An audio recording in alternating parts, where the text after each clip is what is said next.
শততম টেস্টে ঐতিহাসিক জয়, শ্রীলঙ্কাকে তাদের মাটিতে 4 উইকেটে হারিয়ে এই ইতিহাসটা গড়লেন মুশফিকুর রহিম অ্যান্ড কোং। গত অক্টোবরে ঘরের মাঠে ইংল্যান্ডকে হারিয়ে যে ইতিহাস তৈরি করেছিল টাইগাররা, সেই ইতিহাসকে তারা টেনে নিয়ে গেল কলম্বো।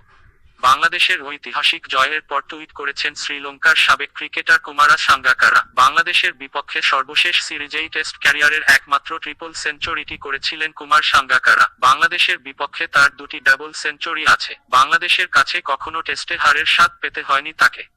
তবে গতকাল কলম্বোর সারা ওভালে হারের তিক্ততা পেয়েছে সাঙ্গাকারার উত্তরসূরিরা। বাংলাদেশ শ্রীলঙ্কাকে প্রথমবার টেস্টে হারিয়েছে, শততম টেস্টের উপলক্ষটা রাঙিয়েছে জয় দিয়ে। জয়ের পর বাংলাদেশ দলকে অভিনন্দন জানিয়েছেন সাঙ্গাকারা। সাঙ্গা টুইট করেছেন, বাংলাদেশের দারুণ জয়, নিজেদের শততম টেস্টে সাহস ও প্রত্যয় দেখিয়েছে তারা। আমি নিশ্চিত শ্রীলঙ্কা ঘুরে দাঁড়াবে। দারুণ এক টেস্ট ম্যাচ। গোলে প্রথম টেস্ট জিতেছিল শ্রীলঙ্কা, কলম্বো দ্বিতীয় টেস্ট জিতল বাংলাদেশ। 2 ম্যাচের সিরিজ শেষ হয়েছে তাই 1-1 সমতায়। সিরিজে আরেকটি টেস্ট থাকলে ভালো হতো বলে মনে করেন সাঙ্গাকারা। সবচেয়ে সুন্দর হতো যদি সিরিজে তৃতীয় টেস্ট থাকতো। হতাশার বিষয় হচ্ছে সেটা নেই। সামনে বাংলাদেশ ও শ্রীলঙ্কা ক্রিকেটের বোর্ড এটা ভেবে দেখতে পারে। বাংলাদেশকে অভিনন্দন জানিয়েছেন আরেক লঙ্কান গ্রেট মাহেলা জয়াবর্ধনে।